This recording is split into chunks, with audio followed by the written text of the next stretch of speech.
안녕하세요. 저는 올해 68이 된 김순자입니다. 30년도 더 된 이야기를 꺼내려니 지금도 가슴이 먹먹해지네요. 그래도 이제는 더 이상 혼자 끌어안고 있을 수만은 없어서 이렇게 펜을 들었습니다. 나이가 들수록 그때의 기억이 더 선명해지는 것 같아요. 1993년 봄이었습니다. 아직도 그날의 기억이 눈에 선합니다. 달성공원에 벚꽃이 한창 피어있던 4월의 어느 날이었어요. 맑고 화창한 봄날이었죠. 공원은 상춘객들로 북적였고 유치원생들도 소풍을 나와 있었습니다. 그런데 그 화창한 봄날, 저는 공원 구석 벤치에 앉아 소리내어 울고 있었어요. 지나가는 사람들이 이상한 눈으로 쳐다봐도 울음을 멈출 수가 없었습니다. 얼굴은 퉁퉁 부어 있었고 눈가는 시퍼렇게 멍이 들어 있었죠.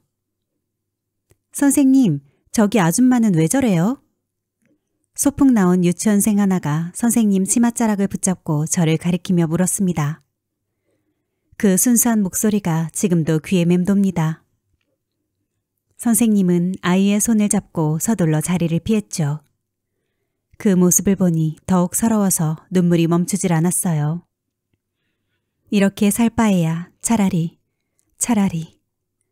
입 밖으로 죽고 싶다는 말까지 나왔습니다. 밤새 남편에게 맞아 온몸이 욕심거렸어요. 어제도 술에 취해 들어온 남편은 저를 보자마자 회초리부터 찾았습니다. 이유는 기억도 나지 않아요. 술만 마시면 매일같이 트집을 잡았으니까요. 이년아, 네 때문이다. 네가 재수없어서 장사도 망하고 집안도 망하는 거야. 회초리로 온몸을 내리치며 고함을 지르던 남편의 목소리가 귓가에 생생합니다. 저는 그저 몸을 웅크린 채 맞았어요. 우리 딸아이가 방에서 울며 소리치는 게 들렸지만 남편의 분노를 딸에게로 돌릴까 두려워 꼼짝도 못했습니다. 엄마 제발 죽지 마. 아빠 그만해요. 엄마 좀 그만 때려요. 딸아이의 울부짖음이 찢어질 듯한 가슴을 더욱 아프게 했어요. 10살 배기 딸이 그렇게 울부짖는데도 저는 아무것도 할 수가 없었습니다. 그저 맞으면서 딸아이가 방에서 나오지 않기만을 빌었어요. 이제는 더 이상 못 견디겠다는 생각이 들었습니다. 아침에 남편이 가게에 나가자마자 집을 뛰쳐나왔어요. 그렇게 정처 없이 걷다가 달성공원까지 왔죠. 도망갈 곳도 의지할 곳도 없는 저는 그저 벤치에 앉아 울기만 했습니다. 저 여자 왜 저래? 무서워. 지나가는 아이들의 속삭임이 들렸습니다. 아이들 손을 잡고 지나가는 어머니들은 저를 흘낏 보고는 발걸음을 재촉했어요. 그 따가운 시선들이 가슴을 더욱 아프게 했습니다. 벚꽃이 바람에 날려 제 무릎 위로 떨어졌어요. 그 아름다운 봄날의 풍경과 제 처지가 너무나 대비되어 더욱 서러웠습니다. 얼마나 울었을까요? 해가 저물어가고 있었습니다. 이제 집으로 돌아가야 했습니다. 하지만 집으로 돌아간다는 생각을 하니 온몸이 떨려왔어요. 오늘 밤에도 또 저를 기다리고 있을 회초리와 폭언들, 그리고 그 모든 것을 지켜봐야 할 우리 딸아이. 남편은 원래 그렇게 난폭한 사람이 아니었습니다. 처음 만났을 때 그는 칠성시장에서 작은 옷가게를 운영하는 성실한 청년이었어요. 당시 25이었던 저는 친구 소개로 그를 만났습니다. 첫 만남에서 그는 참 똑똑해 보였어요. 고등학교도 나오지 못한 저와는 달리 그는 대구 상고를 나왔다고 했죠.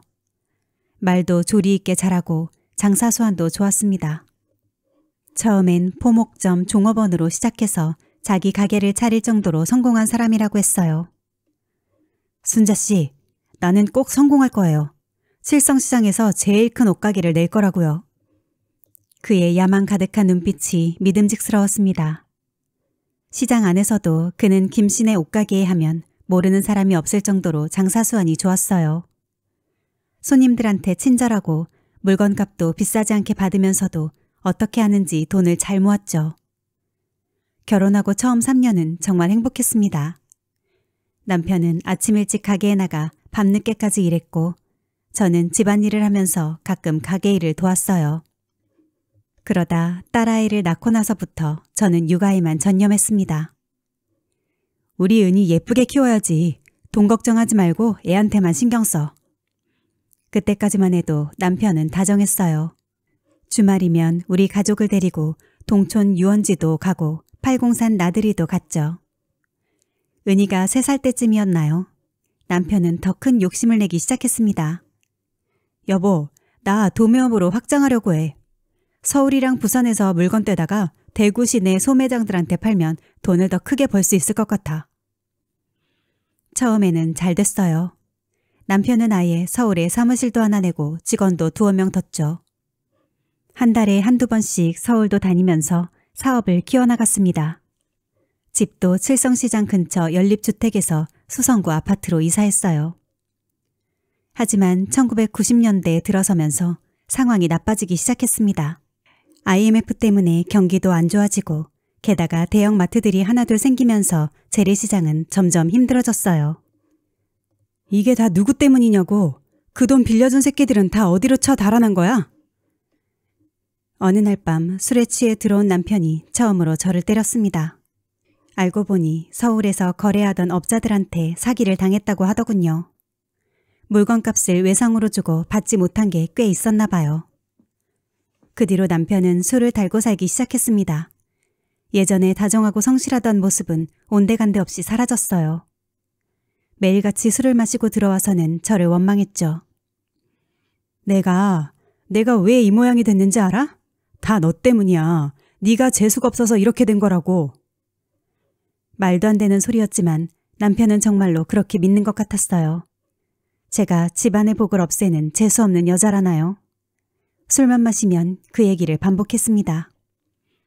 가게는 점점 기울어 갔어요. 서울 사무실은 이미 정리했고 칠성시장의 가게도 예전만 못했죠. 남편은 빚쟁이들을 피해 도망다니기 시작했고 술을 마시면 저를 때리는 일이 잦아졌습니다.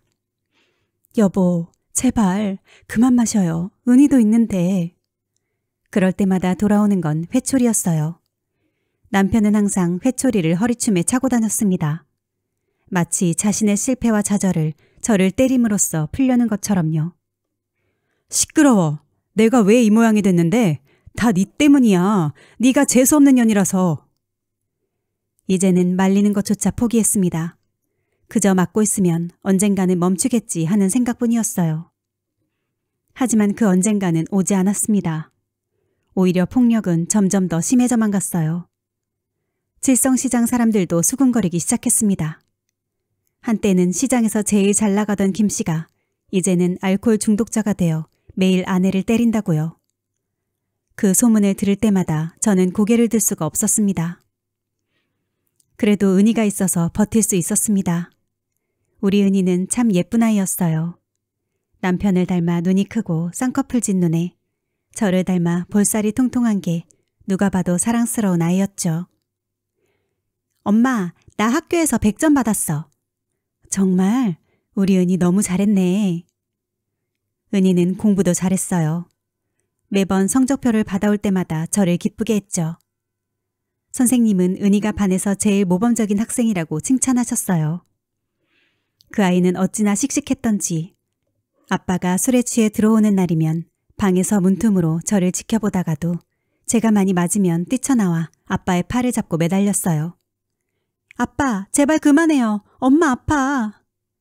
그럴 때마다 제 심장이 얼마나 덜컹거렸는지 몰라요. 혹시라도 남편이 은희에게 화풀이라도 하면 어쩌나 하는 두려움에 가슴이 떨렸죠. 하지만 신기하게도 남편은 은희에게만큼은 한 번도 손을 대지 않았어요. 대신 은희 앞에서 저를 더 모질게 때리곤 했죠. 마치 너도 이렇게 될 수 있다고 경고하는 것처럼요. 그럴 때마다 은희는 방으로 도망가 이불을 뒤집어 쓰고 엉엉 울었습니다. 밤이면 은희가 제 방으로 살금살금 들어와 제 옆에 누웠어요. 그때만큼은 저도 은희를 꼭 껴안고 잠들 수 있었죠. 은희의 숨소리를 들으며 잠이 들 때면 그래도 살아야겠다는 힘이 생겼어요. 엄마, 나중에 내가 크면 엄마 꼭 보호해 줄 거야.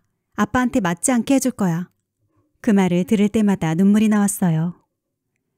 은희와 단둘이 있을 때면 저는 최대한 밝은 모습을 보여주려 했어요. 시장에 가서 떡볶이도 사주고 문방구에서 공책이랑 연필도 사주면서요. 그게 제가 할 수 있는 전부였죠. 엄마, 우리 언제 아빠랑 같이 놀러 가요? 옛날처럼. 그런 질문을 받을 때면 가슴이 미어졌어요. 예전에 동촌 유원지에 가서 찍었던 가족 사진이 아직도 거실에 걸려 있었거든요. 그때는 우리도 평범한 가족이었는데 은희의 일기장을 몰래 본 적이 있어요. 거기엔 이렇게 적혀 있었죠. 오늘도 아빠가 엄마를 때렸다.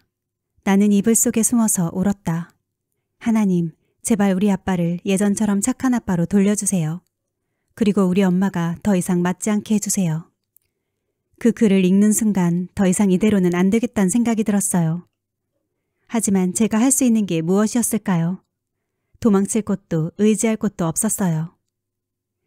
은희가 학교에서 돌아올 시간이면 저는 얼굴에 멍을 감추기 위해 화장을 했어요. 하지만 은희는 이미 다 알고 있었나 봐요. 엄마 괜찮아요? 나도 다 알아요. 엄마가 날 위해서 참는 거 다 알아요. 10살짜리 딸한테 이런 말을 듣는 게 얼마나 가슴 아픈 일인지. 그때 당장이라도 은희를 데리고 도망가고 싶었어요. 하지만 갈 곳이 없었죠. 친정에 가도 시집가서 고생은 다 정해진 팔자라며 돌려보낼 게 뻔했고 그렇게 하루하루를 버티다가 결국 그날이 왔습니다. 제가 은희를 두고 도망쳐야만 했던 그날이요. 지금도 그날 아침 학교 가는 은희의 뒷모습을 바라보며 이게 마지막이 될 줄은 몰랐다는 생각을 하면 가슴이 찢어질 것 같아요. 그날 밤 저는 달성교회에 숨어들었습니다. 남편의 폭력을 피해 집을 나온 후 달성공원에서 해질녘까지 울다가 어둠이 내리자 무작정 걸어 교회로 갔어요. 교회는 제게 어쩌면 마지막 피난처였는지도 모릅니다. 어릴 적부터 다녔던 곳이라 구석구석 잘 알고 있었거든요. 특히 지하창고 쪽에는 아무도 잘 가지 않는다는 걸 알았죠. 하나님, 저 이제 어떡하면 좋을까요? 어둠 속에서 혼자 중얼거리며 기도했습니다. 창고 한 구석에 쪼그려 앉아 몸을 웅크리고 있으니 온몸의 멍과 상처가 더욱 아프게 느껴졌어요. 새벽 4시쯤 되었을까요? 새벽 기도 준비하는 소리가 들리기 시작했습니다. 발소리가 가까워질 때마다 숨을 죽이고 기다렸어요. 다행히 창고까지 내려오는 사람은 없었죠. 은희야, 우리 은희. 딸 생각을 하니 눈물이 멈추지 않았습니다. 학교에서 돌아왔을 때 엄마가 없다는 걸 알면 얼마나 놀랐을까요? 아마도 집안 곳곳을 돌아다니며 저를 찾았을 텐데. 새벽 예배가 시작되고 찬송가 소리가 들려왔습니다. 주님의 뜻을 이루소서.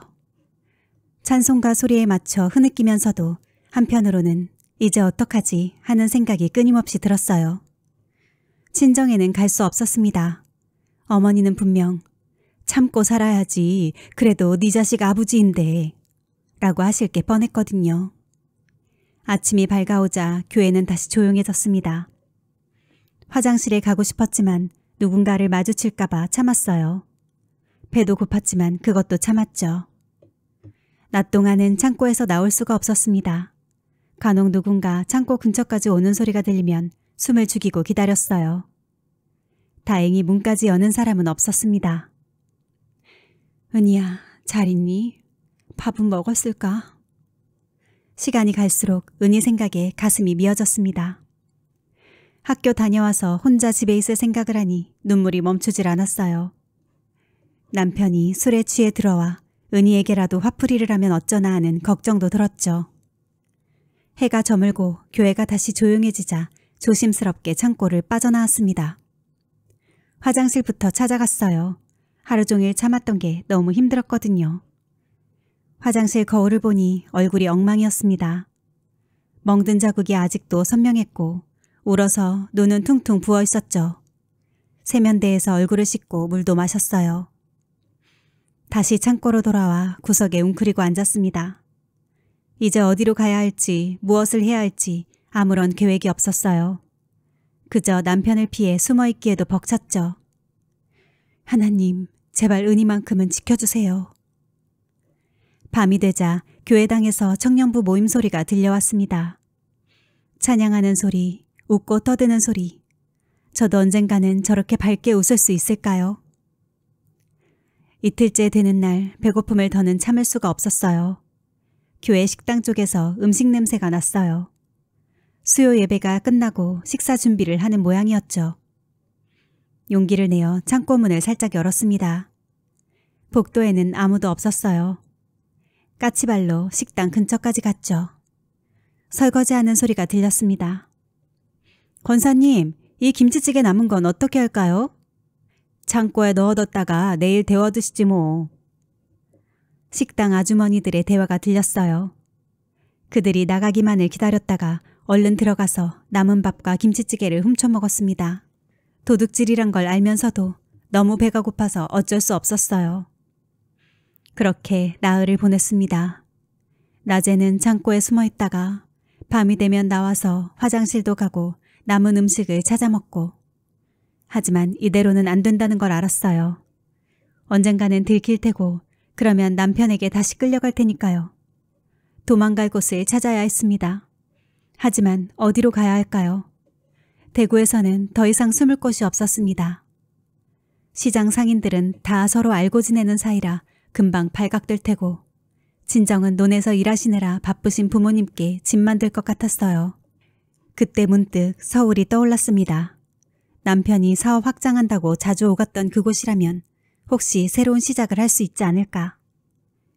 결국 교회를 나와 친정으로 향했습니다. 서울로 가기 전에 마지막으로 한 번만이라도 부모님을 뵙고 싶었어요. 어쩌면 도움을 받을 수 있지 않을까 하는 희망도 있었고요. 친정까지는 버스를 2번이나 갈아타야 했습니다. 차비가 없어서 걸어가려니 다리가 후들거렸어요. 그래도 어떻게든 가야만 했습니다. 어머니! 마당에서 마늘 말리고 계시던 어머니께서 저를 보시더니 깜짝 놀라셨어요. 순자야, 이게 무슨 꼴이고 얼굴은 왜 그 모양이고. 어머니 품에 안겨 울고 싶었지만 그러지 못했어요. 대신 마당 한켠에 앉아 지금까지의 일들을 말씀드렸습니다. 남편의 폭력, 매일 밤 이어지는 폭언들, 그리고 제가 도망쳐 나온 이야기까지. 빨리 나와보소. 순자가 왔는데. 어머니의 부름에 아버지가 나오셨습니다. 밭일하시다 오신 듯 땀에 젖은 모습이셨죠. 제 얼굴을 보시더니 한숨부터 내쉬셨죠. 그래서 어쩌자고. 아버지, 저 이제 못 살겠어요. 도저히. 말씀을 드리는데 목이 메었습니다. 아버지는 담배를 꺼내 물으셨어요. 자식 새끼 키우는 여편네가 그렇게 쉽게 집을 나와도 되는 거요? 아버지, 너는 네 새끼 생각은 안 하고? 은희는 어쩌고? 아버지의 말씀에 할 말을 잃었습니다. 그때 어머니가 말을 거셨어요. 여보, 그래도 저리 맞고 살 수는 없지 않소. 에이, 당신은 뭘 모르고 하는 소리요. 시집가면 누구나 다 저런 고생하는 거요. 나도 젊어서 당신한테 손찌검 한 적 많잖소. 부모님의 대화를 듣고 있자니 가슴이 더욱 무너져 내렸습니다. 결국 어머니도 그래도 남편이다 라는 말을 꺼내셨어요. 순자야, 네가 참아야 한다. 애비 없이 자식 키우기가 얼마나 힘든 줄 아나. 어머니, 내 말 들어라. 지금은 힘들어도 시간 지나면 나아질 거다. 남자들이란 게 다 그렇지 뭐. 술 깨고 나면 미안해 할 거다. 어머니의 말씀은 계속되었습니다. 네가 저러고 나와버리면 은희는 어쩌고. 애비 술버릇이 고약한데 네가 없으면 은희한테라도 화풀이하면 어쩌려고 그러니. 그 말씀이 가장 아팠습니다. 제가 도망치면 은희가 더 큰 고통을 받을 거란 걸 저도 알고 있었으니까요. 이러고 있지 말고 어서 집에 가거라. 남편이 찾고 있을 거 아니냐. 아버지의 단호한 말씀에 더 이상의 대화는 불가능했습니다. 결국 저는 일어섰어요. 어머니가 쌀이라도 들고 가라고 하셨지만 그마저도 거절했습니다. 순자야. 돌아서는 제 등 뒤로 어머니의 목소리가 들렸어요. 그래도 많이 맞진 말거라. 그 말씀을 듣는 순간 눈물이 쏟아졌습니다. 저를 걱정하시면서도 도와주지 못하는 부모님의 마음도 이해는 갔어요. 농사짓기도 버거우신 형편에 저까지 받아주실 수는 없었겠죠. 마을 어귀를 벗어나는데 어머니가 쫓아오셨습니다. 이거라도 가져가라. 손에 꼭 쥐어주신 건 10,000원짜리 한 장이었죠. 어머니의 눈가에도 눈물이 고여 있었습니다. 어머니, 죄송해요. 내가 더 미안하다. 이것밖에 못해줘서. 그렇게 친정마저 등졌습니다. 이제는 정말 돌아갈 곳이 없어졌어요. 버스 정류장까지 가는 길이 왜 그리 멀게 느껴졌는지. 결국 집으로 돌아갈 수밖에 없었습니다. 은희를 두고 갈 수는 없었으니까요. 어두워질 무렵 도착한 집 앞에서 한참을 서성였어요. 용기를 내어 현관문을 열었을 때 남편이 기다리고 있었습니다. 그의 손에는 이미 회초리가 들려 있었어요. 드디어 돌아왔구만. 그날 밤의 폭력은 전에 없이 끔찍했습니다. 남편은 술에 취해 있었고 제가 집을 나간 것에 대한 분노로 가득 차 있었어요. 인연이 감히 도망을 쳐? 누구 허락 받고 집을 나갔어? 회초리가 등과 팔, 다리를 가리지 않고 내리쳤습니다. 저는 그저 바닥에 엎드려 맞을 수밖에 없었어요. 소리를 지르면 은희가 달려나올까봐 입술을 깨물며 참았죠. 엄마! 엄마! 결국 은희가 방문을 열고 나왔습니다. 평소와 달리 이번에는 남편의 팔을 잡고 매달리는 대신 제 앞을 막아섰어요. 아빠, 이제 그만해요. 엄마 죽어요. 비켜! 이게 감히 어른이래? 남편이 은희를 밀치려 했지만 은희는 물러서지 않았습니다. 10살 배기가 어디서 그런 용기가 났는지 아빠의 손을 꽉 잡고 울부짖었어요.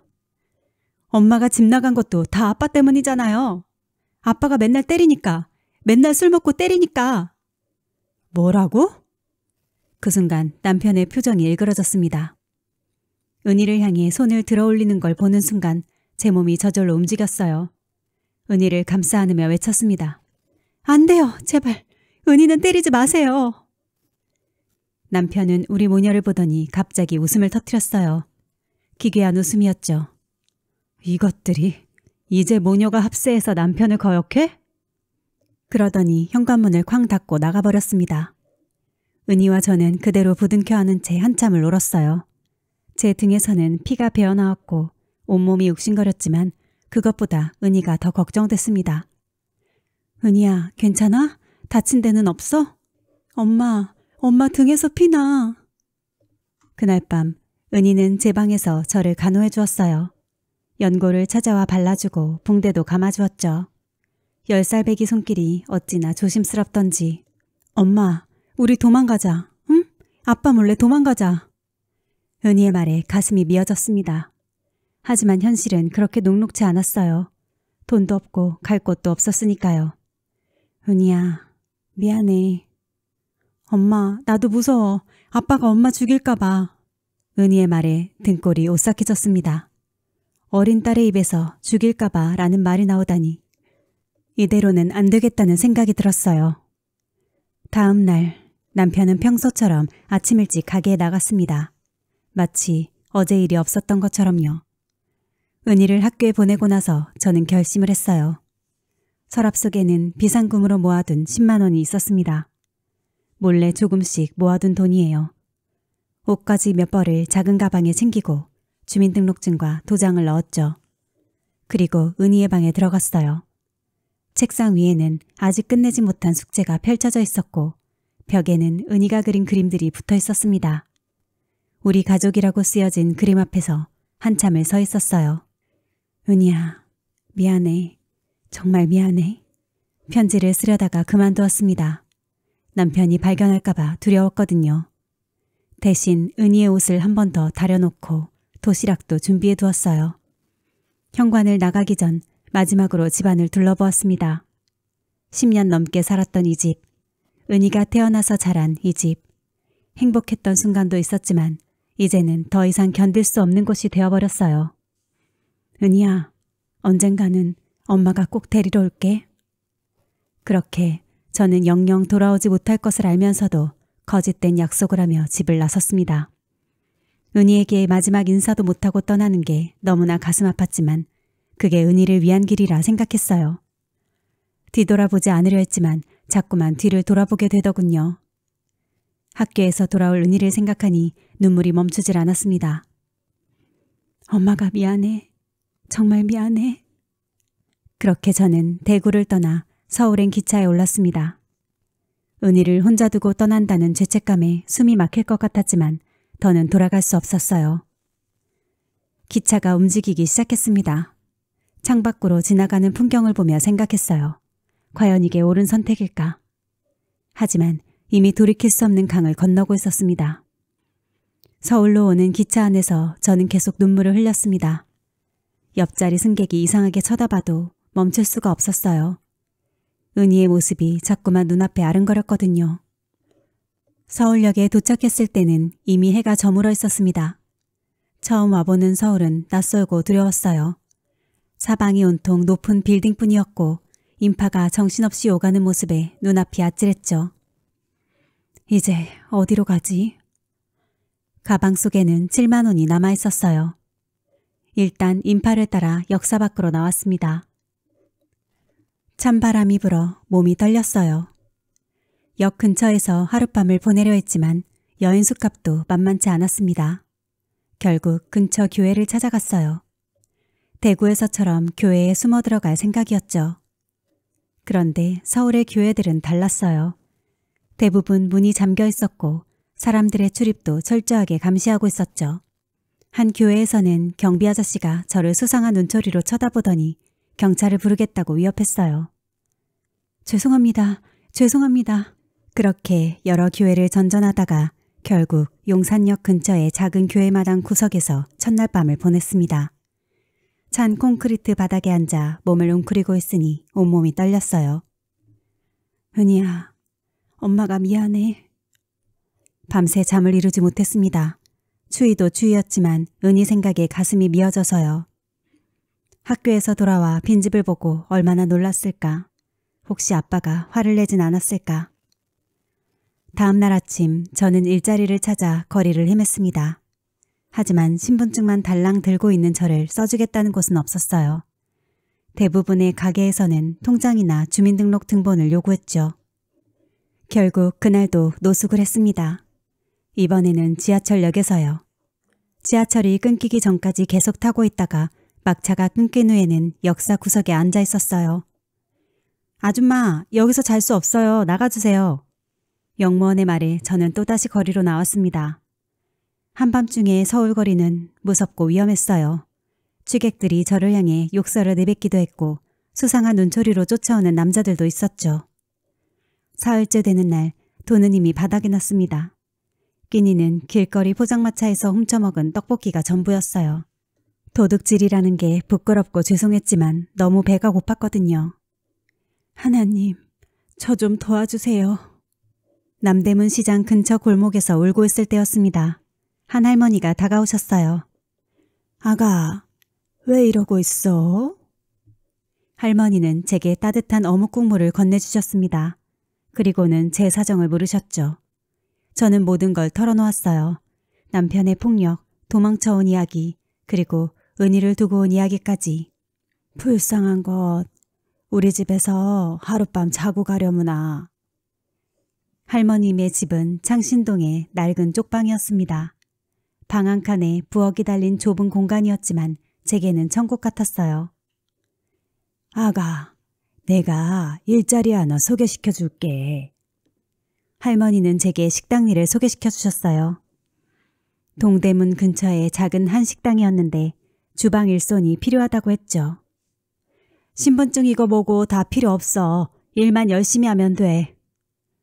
그렇게 저는 식당 일을 시작했습니다.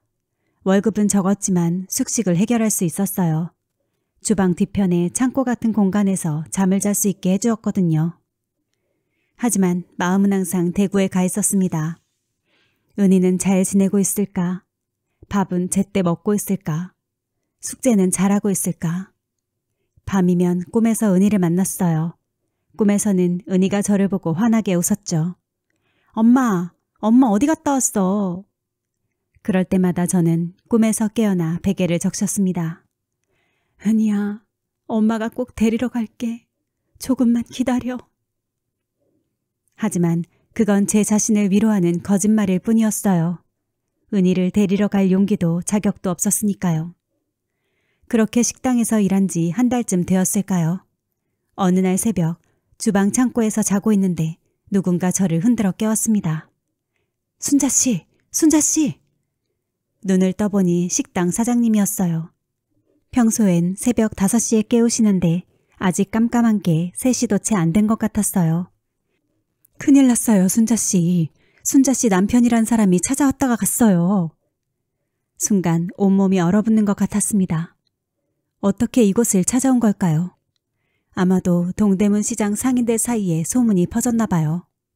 남편도 옷장사를 하다 보니 이쪽 인맥이 있었던 거죠. 제가 지금 당장 나가겠습니다. 아니, 그게 아니라 밤중에 술에 취해서 와서 난리를 피웠어요. 당신 꼭 찾아서 죽여버리겠다고. 사장님의 말씀에 온몸이 덜덜 떨리기 시작했어요. 그날로 저는 식당을 그만둘 수밖에 없었습니다. 사장님이 한 달치 월급을 주시면서 먼 곳으로 피하라고 하셨어요. 이번에는 청량리 쪽으로 갔습니다. 그곳에서도 식당 일을 구했지만 한 달을 채 못 버텼어요. 또다시 남편이 찾아왔다는 소문에 도망쳐야 했거든요. 그렇게 신림동, 구로동, 노량진, 서울 이곳저곳을 떠돌아 다녔습니다. 한 곳에 오래 머물 수가 없었어요. 자고 일어나면 또 어디로 도망가야 할지 모르는 신세였죠. 그러던 어느 날이었어요. 새벽 기도를 하러 갔던 교회에서 관리 집사님을 만났습니다. 제가 교회 화장실에서 세수를 하고 있는데 갑자기 문이 열리면서 집사님과 마주친 거죠. 아이고 깜짝이야. 처음에는 저를 도둑으로 오해하셨나 봅니다. 경찰을 부르겠다고 하셨죠. 저는 무릎을 꿇고 사정했어요. 제발 경찰은 부르지 말아주세요. 제발. 눈물로 호소하는 저를 보시더니 집사님은 한숨을 쉬셨어요. 따라와 보세요. 집사님은 저를 교회 식당으로 데려가셨습니다. 따뜻한 라면을 끓여주시면서 제 이야기를 들어주셨죠.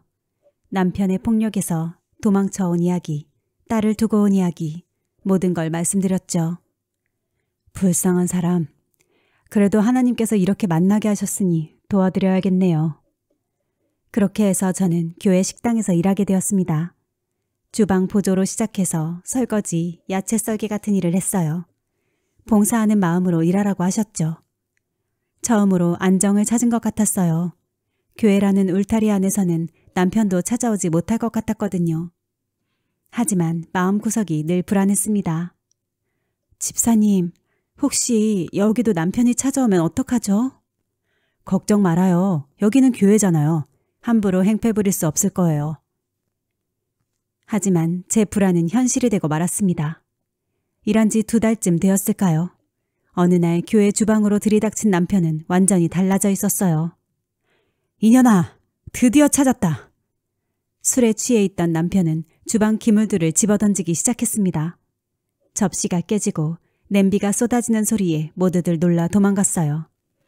당신, 여기가 어디라고? 시끄러워. 내 마누라 데려가는데 뭐가 어때서? 남편은 제 머리채를 잡아 끌었어요. 그때 주방에 계시던 권사님들이 말리셨지만 소용없었죠. 오히려 권사님들마저 밀쳐내며 저를 끌고 가려고 했어요. 다행히 교회 경비 아저씨가 달려와 제지했고 누군가가 경찰을 불렀습니다. 하지만 그날 이후 저는 그 교회에서도 더 이상 일할 수 없게 되었어요. 순자씨, 미안해요. 하지만 이제 다른 곳으로 가셔야 할 것 같아요. 집사님의 말씀이 이해가 됐어요. 제가 있는 한 교회도 시끄러워질 테니까요. 결국 저는 또다시 길거리로 나와야 했습니다. 그렇게 저는 다시 떠돌이 신세가 되었어요. 이번에는 더 멀리, 더 외진 곳으로 가야만 했습니다. 은희야, 엄마가 이렇게 도망다니느라 네 곁으로 돌아가지 못하는구나. 도망다니는 와중에도 은희 생각은 잠시도 잊을 수가 없었어요. 특히 밤이면 더 심했어요. 잠들기 전 항상 은희 얼굴을 떠올리며 울었죠. 우리 은희는 잘 크고 있을까? 어느 날은 견디다 못해 대구로 내려갔어요. 은희가 다니는 학교 근처까지요. 멀리서 등하교하는 아이들을 지켜보았습니다. 머리를 예쁘게 따은 여자아이들 틈에서 은희를 찾으려 했죠. 엄마가 떠난 뒤에도 머리는 잘 빗고 다닐까? 아침 8시가 조금 넘어 학교 정문 앞에 서 있으니 교복 입은 아이들이 하나둘 모여들었어요. 그 중에서 은희를 찾아보려 했지만 쉽지 않았습니다. 그때였어요. 긴 생머리를 늘어뜨린 여자아이가 친구들과 웃으며 걸어오고 있었어요. 키가 훌쩍 자란 것 같았지만 분명 은희였습니다. 은희야.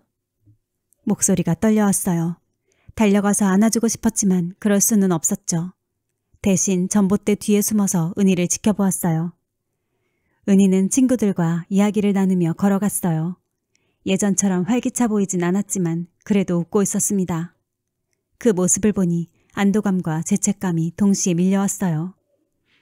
아가, 미안해. 엄마가 미안해. 학교에 들어가는 은희의 뒷모습이 흐려질 때까지 눈물이 멈추지 않았습니다. 그날 이후로도 몇 번 더 은희 학교를 찾아갔어요. 매번 멀리서 지켜보기만 했죠. 한 번은 은희가 혼자 하교하는 걸 보고 뒤따라가 보기도 했어요. 은희는 학교에서 똑바로 집으로 향했습니다.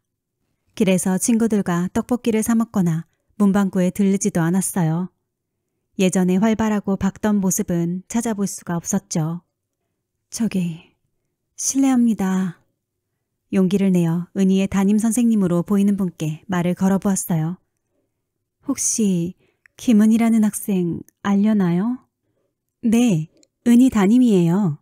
엄마가 집을 나가셔서 많이 힘들어했는데 이제는 꽤 안정을 찾아가고 있어요. 선생님의 말씀이 가슴을 파고들었습니다. 공부는 잘 하나요? 네, 오히려 더 열심히 하는 것 같아요. 아버지가 술 드시고 늦게 들어오시는 날이 많다 보니 도서관에서 늦게까지 공부하고 들어간다고 하더라고요. 가슴이 미어졌습니다. 아직도 남편은 술을 마시고 늦게 들어가는구나. 우리 은희가 얼마나 무서웠을까. 혹시 아버지가 은희를 때리진 않나요? 다행히 그건 아직 없는 것 같아요. 은희 말로는 아버지가 자기한테는 손대지 않는다고 하더라고요. 그냥 말없이 지나치시기만 한대요. 그나마 다행이라고 생각했지만 한편으로는 더 마음이 아팠어요. 아빠의 관심조차 받지 못하고 혼자 지내고 있을 은희를 생각하니. 선생님, 제가 은희 엄마예요. 순간 선생님의 표정이 굳어졌어요. 아, 그러시구나. 근데 지금 이러시면 안 됩니다. 은희가 얼마나 상처받았는지 아세요? 이제 와서. 더 이상 말씀을 듣지 못하고 그 자리를 떠났습니다. 선생님 말씀이 맞았어요. 저에겐 은희를 찾아갈 자격이 없었죠. 그 후로는 감히 학교 근처에도 가지 못했어요. 대신 매일 밤 은희의 꿈을 꾸었습니다. 꿈에서는 은희가 예전처럼 활기차게 웃으며 엄마 하고 부르는데 깨고 나면 그게 꿈이라는 걸 깨닫고 또다시 울었죠. 은희야, 엄마라고 부르지도 못하게 해서 미안해. 그렇게 저는 그림자처럼 은희의 주변을 맴돌다가 결국 다시 서울로 올라올 수밖에 없었습니다. 남편이 저를 발견할까 두려웠거든요. 그때부터 저는 은희의 생일마다 교회에 가서 기도를 드렸어요. 하나님, 제발 우리 은희만큼은 지켜주세요. 제가 못해준 사랑, 제가 주지 못한 보살핌, 하나님께서 해주세요. 그렇게 10년이 흘렀습니다. 서울의 작은 식당에서 일하며 하루하루를 버텨내고 있었어요. 은희 생각은 늘 제 마음 한켠에 있었지만 이제는 그리움조차 무뎌진 것 같았습니다. 일요일마다 다니던 교회의 전도사님께서 운영하시는 작은 상담실이 있었어요. 저는 거기서 청소일을 도와드렸는데 가끔 상담실에 오시는 분들의 이야기가 귀에 들리곤 했습니다. 어느 날이었어요. 상담실 청소를 하고 있는데 밖에서 젊은 여자의 목소리가 들려왔습니다. 전도사님, 저는 결혼이 무서워요. 우리 엄마가 제가 아주 어렸을 때 집을 나가셨거든요. 아빠의 폭력을 피해서. 걸레질하던 손이 멈췄어요.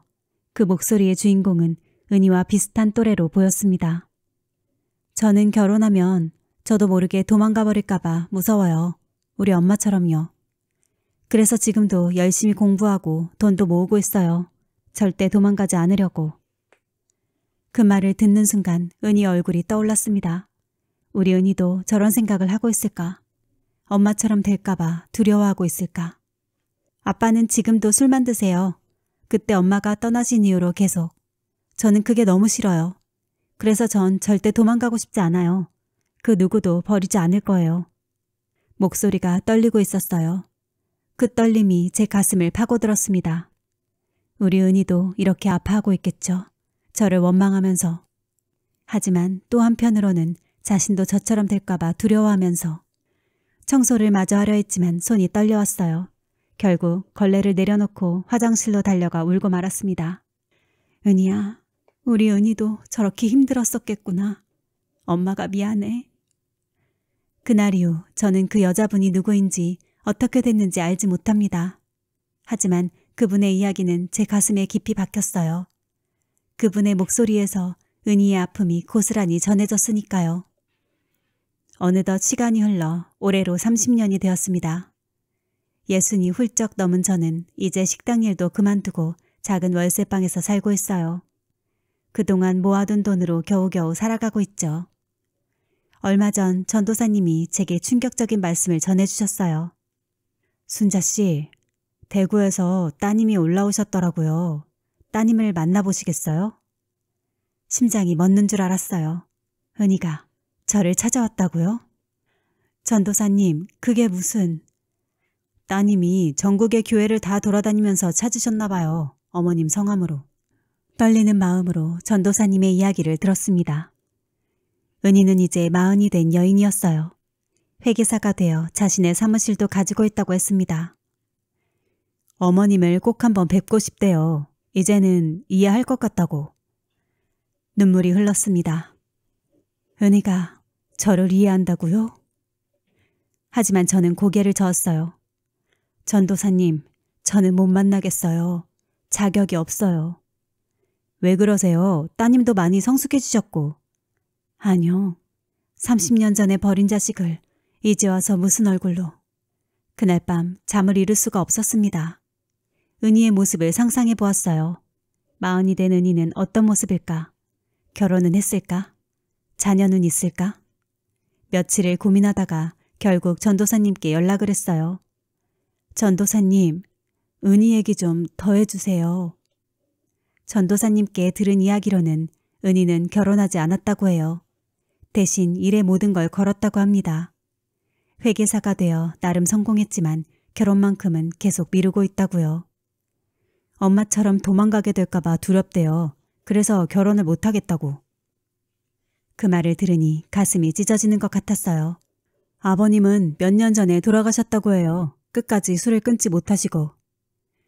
남편이 죽었다는 소식에도 특별한 감정이 들지 않았습니다. 그저 은희가 끝까지 고생했겠구나 하는 생각뿐이었어요. 어머님, 한번 만나보시는 게 어떠세요? 전도사님의 거듭된 권유에 저는 마지못해 고개를 끄덕였습니다. 하지만 조건이 있었어요. 제가 멀리서 한 번만 보고 싶어요. 은희한테는 말씀하지 마시고. 결국 전도사님은 제 부탁을 들어주셨어요. 은희가 교회에 오는 날 저는 2층 성가대석에 숨어서 은희를 바라보기로 했죠. 그리고 그날이 왔습니다. 먼저 눈에 들어온 건 은희의 뒷모습이었어요. 고든 자세로 걸어오는 모습이 참 의젓해 보였습니다. 은희가 돌아서는 순간 저도 모르게 숨이 멎었어요. 제 눈에서는 눈물이 주르륵 흘렀습니다. 저를 닮았다던 볼살은 다 빠지고 조금은 날카로워 보이는 얼굴. 하지만 그 속에서 어릴 적 은희의 모습이 보였어요. 은희야. 작게 중얼거렸지만 그 소리가 은희에게 들릴까 무서워 황급히 입을 다물었어요. 은희는 전도사님과 조용히 대화를 나누다가 이내 자리에서 일어났습니다. 그리고는 제가 있는 방향을 한참 바라보더니 돌아섰어요. 혹시 저를 알아본 걸까요? 아니면 그저 우연일까요? 그날 이후 저는 다시 은희를 보지 못했습니다. 전도사님께는 더는 찾아오지 말라고 해주세요. 라고 부탁드렸어요. 저는 자격이 없었습니다. 30년 전 그날 도망쳤던 것처럼 또다시 도망치고 말았어요. 매일 밤 잠들기 전 은희를 생각하며 기도했습니다. 하나님, 제발 우리 은희가 저처럼 되지 않게 해주세요. 저처럼 도망치지 않게. 그리고 부디 은희의 마음속에 있는 상처를 치유해 주세요. 그게 제가 할 수 있는 전부였습니다. 며칠 전 전도사님께서 저를 급하게 찾으셨습니다. 순자씨, 은희 씨가 이 편지를 전해달라고 하셨어요. 떨리는 손으로 편지를 받았습니다. 겉봉투에는 어머니께라고 적혀 있었어요. 어머니, 그날 성가대석에 계신 분이 어머니셨죠? 저는 알았어요. 어머니의 눈물 닦는 소리가 들렸거든요. 30년이에요. 어머니가 떠나가신 지. 처음에는 너무 원망스러웠어요. 세상에서 제일 밉고 싫었어요. 왜 저를 버리고 가셨는지. 아빠는 끝내 술을 끊지 못하셨어요. 돌아가실 때까지 매일 술에 취해 사셨죠. 하지만 저를 때리진 않으셨어요. 대신 늘 취해서 중얼거리셨어요. 네 애미가 가버린 게 다 내 탓이다. 저는 그렇게 자랐어요. 늘 도망가버린 엄마를 원망하면서 또 한편으로는 도망갈 수밖에 없었던 엄마를 이해하면서 전국의 교회를 돌아다녔어요. 어머니를 찾고 싶어서. 아니, 어쩌면 찾고 싶지 않았는지도 모르겠어요. 그저 제 마음속에 있는 어머니를 확인하고 싶었던 걸지도요. 그러다 우연히 전도사님을 만났고 어머니의 소식을 들었어요. 결국 어머니도 저를 만날 용기가 없으셨던 거군요. 이제는 괜찮아요. 어머니를 이해해요. 그때 어머니는 지금의 저보다도 더 어리셨을 테니까요. 도망가는 것 말고는 다른 선택지가 없으셨겠죠. 그래서 이제는 말씀드리고 싶어요. 어머니, 저 잘 자랐어요. 어머니처럼 도망가지 않고 모든 걸 견뎌내면서 잘 살았어요. 이제는 제 사무실도 있고 직원들도 있어요. 결혼은 아직 못했지만 이제는 할 수 있을 것 같아요. 더는 도망가고 싶지 않거든요. 그리고 보고 싶었어요, 어머니. 미워하고 싶었는데 자꾸 보고 싶어서. 죄송해요. 이렇게 편지로밖에 말씀드리지 못해서. 이제 저는 대구로 돌아갈 거예요. 아마 다시는 찾아뵙지 않을 것 같아요. 어머니도 그러시길 원하시는 것 같으니까요. 부디 건강하세요. 그리고 저를 잊으세요. 제가 그랬던 것처럼 어머니도 저를 조금씩 잊어가시면 좋겠어요. 은희 올림. 편지를 읽고 나서 저는 한참을 울었습니다. 은희의 마음이 이렇게 따뜻할 줄은 몰랐어요. 전도사님이 말씀하시더군요. 순자 씨, 이제라도 만나보시는 게. 하지만 저는 고개를 저었습니다. 은희의 바람대로. 이제는 서로를 조금씩 잊어가는 게 좋을 것 같아요.